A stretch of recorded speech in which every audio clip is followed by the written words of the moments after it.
포브스에서는 우크라이나 동부 전선에서 11월 5일 우크라이나군의 제79 공중강습여단 2000여 명 병력이 무려 5배에 이르는 러시아군을 격파하며 206대의 전차, 장갑차를 파괴했다는 소식을 알렸습니다. 현지 시각 11월 3일 전해진 여러 오신트 소식에 따르면 쿠라코보 방면에서는 지난 10월 23일부터 러시아군의 공세가 이어져 왔으며 러시아군이 약 7개 연대 규모의 병력을 동원해 강력한 공세를 가했지만 이를 우크라이나군이 잘 막아냈습니다. 이와 함께 해당 방면에서 실시된 전투 상황을 담은 우크라이나군의 영상도 공개되었습니다. 전선의 병력 배치 상황을 보면 포크로우스크 남쪽의 쿠라코보 돌출부 지역에 우크라이나군의 제79 공중강습여단이 배치되어 있고 그 전면에는 러시아군의 4단급 병력이 있는데요. 우크라이나군 제79 공중강습여단 병력은 2000여 명에 불과하고 이 앞에 배치된 러시아군의 부대는 1만 명 이상에 이릅니다. 놀랍게도 해당 우크라이나군 부대는 러시아에 비해 5분의 1밖에 되지 않는 병력의 열세를 극복하고 러시아군을 격파한 것은 물론 그 과정에서 무려 206대에 달하는 러시아군의 전차와 장갑차 등 기계화 장비들을 파괴했다고 합니다. 여러 오신트 소식에 따르면 쿠라코보 방면 일린카 마을에서 러시아군은 우크라이나군을 몰아내기 위해 공세를 가했지만 오히려 수십 대 현대화된 BMP-3 장갑차를 격파당했고 이들이 고갈되기 시작하자 노후된 BMP-2 장갑차와 MT-LB 장갑차를 내세웠습니다. 그러나 러시아군은 큰 피해를 입고 패퇴했다는데요. 이 일린카 마을은 전략적으로 매우 중요한 곳으로 평가받고 있는 곳입니다. 만약 러시아군이 이곳을 통제하게 되면 그들은 쿠라코보의 우크라이나군 진지를 포위한 채 보급을 차단하고 결국 우크라이나군이 물러날 수밖에 없게 만들 것이기 때문인데요. 아직까지는 이 일린카 마을을 우크라이나군이 잘 지켜내고 있는 모습입니다. 다만 그렇다고 해도 쿠라코보 방면의 전황은 러시아군 쪽에 유리한 상황이기에 방심할 수 없는데요. 러시아군은 쿠라코보를 점점 우회 공격하며 북쪽 측면을 통제하고 있습니다. 우크라이나군 측에서는 이 같은 러시아군의 움직임을 막기 어려워지고 있는 데다 주요 물류 경로를 향한 러시아군이 기계화 장비를 동원해 지속적인 공격을 실시 중인 상황입니다. 러시아군은 이 쿠라코보 지역의 전략적 가치가 얼마나 큰지 잘 알고 있기에 압도적인 규모의 물량 공세를 퍼부으며 해당 전선을 계속 압박해 나가고 있었는데요. 최근의 병력 배치 현황도에서도 쿠라코보 방면에서 러시아군이 포위망을 형성하고 있는 것을 확인할 수 있습니다. 그런데 11월 4일 정말 오랜만에 우크라이나군이 포크로우스크 방면 전선과 쿠피안스크 방면 전선에서 단기적인 대규모 반격을 실시했습니다. 이곳의 중요성을 우크라이나군도 알고 있기 때문일까요? 전선 상황을 보여주는 오신트 정보 통용 하나인 척파러가 작성한 11월 4일에 포크로우스크 방면 전황도를 보면 우크라이나군은 쿠라코보 북쪽에 러시아군 포위망을 걷어내기 위해 대규모 반격을 실시 중이며 셀리도브의 북쪽에서부터 포크로우스크 전면에 이르기까지 굉장히 넓은 범위에서 우크라이나군이 진격했습니다. 러시아군은 이를 방어하기 위해 전폭기와 공격기 등을 활용한 항공 폭격을 후방의 보급로에 실시 중인 듯한데 다 막아내기는 역부족인 상황으로 보입니다. 뿐만 아니라 우크라이나 북부의 쿠피안스크에서도 우크라이나군의 반격이 실시된 것을 확인할 수 있습니다. 쿠피안스크의 모든 방향으로 우크라이나군이 러시아군을 공격하고 있으며 여기서도 러시아군은 항공 폭격으로 이를 저지하는 모습을 볼 수 있습니다. 페트로파블리우카 동쪽으로 진격한 우크라이나군은 해당 방면에서 두 개 방향으로 돌출부를 넓히고 있으며 이보다 북쪽에 있는 신키우카 방면과 남쪽에 있는 골루비우카 방면으로도 반격을 실시했습니다. 이곳에서도 러시아군은 항공 폭격을 통해 우크라이나군의 후방 보급로를 타격하고 있는 것을 확인할 수 있는데 이를 막기 위한 방공망의 확충이 있다면 좋을 것 같네요. 그런데 우크라이나군의 반격 소식에 이어 러시아 본토 쿠르스크 전장에 투입된 북한군이 우크라이나군과의 교전 끝에 섬멸되었다는 것이 확인되었습니다. 이런 와중에 쿠르스크에 배치되는 북한군이 1만 5천 명으로 늘어날 것이라는 소식이 있는데요. 그런데 이들 북한군이 이른바 형벌부대로 편성되어 우크라이나군의 포격 앞에 모두 대포밥으로 희생되어 버릴 것이라는 전망이 나오고 있습니다. 대부분이 알보병 상태로 무모하게 투입될 이 병력에 맞서 미국이 우크라이나에 212대에 달하는 스트라이커 장갑차까지 긴급 지원했는데요. 좀 더 자세히 알아보겠습니다. 전문가는 아니지만 해당 분야의 정보를 조사 정리했습니다. 본의 아니게 틀린 부분이 있을 수 있다는 점 양해해 주시면 감사하겠습니다.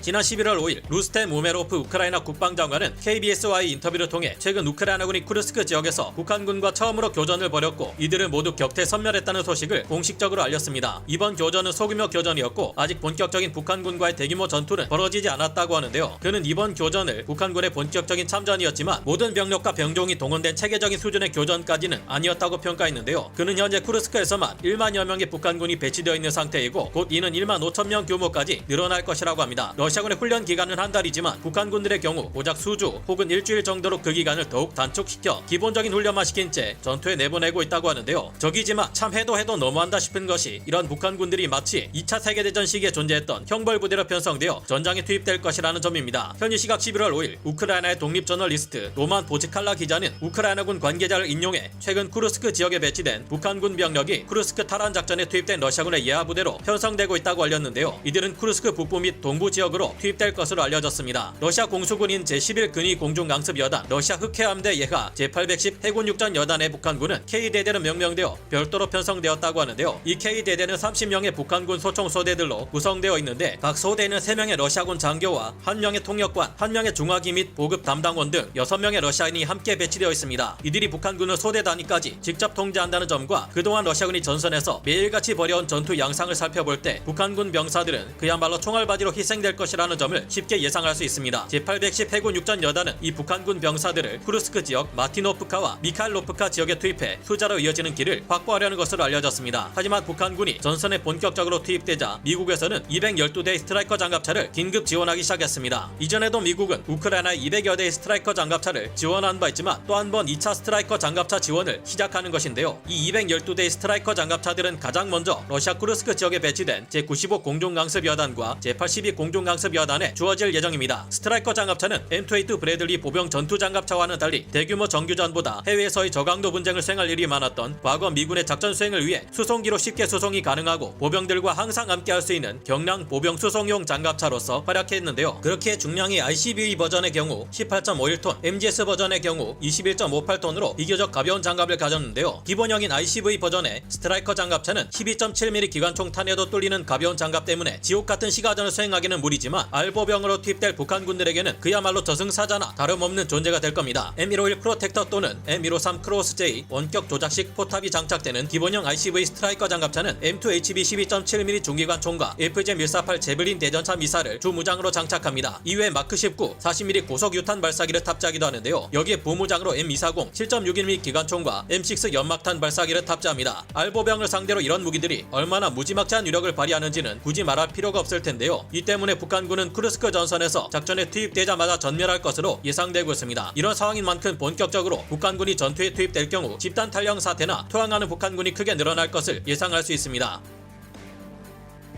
물론 현재도 우크라이나군은 전 전선에서 소모되는 탄약을 보급하는 일이 쉽지 않고 무기 또한 부족해 자꾸만 방어선에서 밀려나고 있는 것이 사실입니다. 하지만 러시아군의 상황도 녹록지 않은데요. 오신트 소식통들이 위성사진 등의 자료를 통해 파악한 바에 따르면 현재 러시아군의 탄약 생산량은 연간 200만 발에서 300만 발 사이인 것으로 파악됩니다. 현재 전선 전체에서 러시아군은 하루에 1만 발에서 1만 5천 발의 탄약을 소모하고 있으며 이는 1년으로 치면 450만 발에서 500만 발에 육박합니다. 이미 소련 시절부터 보관되어 온 탄약은 바닥이 난 것으로 파악되며 현재 러시아군은 북한을 비롯한 다른 국가에서 탄약을 수입해 필요한 양을 충족시키고 있는 중인데요. 앞으로 우크라이나군이 장거리 드론 공격, 미사일 공격 등으로 러시아 후방의 탄약고들을 계속 공격할 경우 러시아군의 탄약 부족 사태는 더욱 극심해질 수 있을 겁니다. 이런 상황에 우크라이나군의 보흐다나 155mm 52 구경장 자국산 자주포의 생산량이 급증했다고 합니다. 우크라이나에서는 현재 한 달에만 20여 문의 TS-22 보흐다나 자주포를 생산하고 있으며 양산 속도를 더욱 높이고 있다는데요. 현재 속도대로라면 올해까지 총 100문을 넘어서는 수의 보흐다나 자주포를 전장에 배치시킬 수 있을 것으로 파악되고 있습니다. TS-22 보흐다나 자주포의 최대 사거리는 HE, AP탄을 쏠 경우 35km에서 40km 수준이며 사거리를 더욱 연장한 랩탄을 쏠 경우 40km에서 60km에 달합니다. 분당 발사 속도 역시 평균 6발에 달할 정도로 준수한 편이며 5명의 승무원이 운영하는데요. 이 같은 자주포가 대량 생산되어 소모되거나 파괴되는 포병 장비를 대신하는 것은 물론 오히려 포병 전력을 늘릴 수 있을 정도가 된 수준이라 이제 155mm 탄약 수급 문제만 해결되면 큰 도움이 될 만한 상황입니다. 스웨덴에서는 PBV-302 장갑차 170대를 우크라이나에 지원하고 있으며 이들 중 초더분이 최근 도착했다고 하는데요. 나토 총장은 독일이 우크라이나에 건설한 라인메탈사의 두 번째 공장이 곧 가동을 시작할 것이라고 밝혔습니다. 독일의 라인메탈사는 우크라이나 내에 마르도 장갑차의 정비 공장을 구축한 이후 이 공장을 더욱 확대해 KF-41 링스 보병 전투 장갑차 생산 라인을 알려지지 않은 어딘가의 지하시설에 만들었는데요. 라인메탈사는 이에 이어 KF-51 판터 전차까지 우크라이나 내에서 생산할 예정입니다. 미국과 나토 국가들이 포탄 생산량을 크게 늘려 우크라이나를 돕고 있지만 그래도 우크라이나군이 전선에서 소모종의 탄약을 감당하기에는 크게 부족합니다. 하지만 한국은 자유민주주의 세계의 무기고라는 말을 들을 정도로 엄청난 수량의 포탄을 보유 중이며 우리가 어떤 지원을 하는가에 따라 우크라이나군의 승패가 갈리게 될지도 모르는 일이라는 평가가 나올 정도인데요. 이제는 우리 역시 약속을 지키기 위해 행동할 때가 되었는데 우리 정부가 어떤 대답을 내놓을지 기대해봐야겠습니다. 감사합니다. 영상을 재밌게 보셨다면 구독, 좋아요,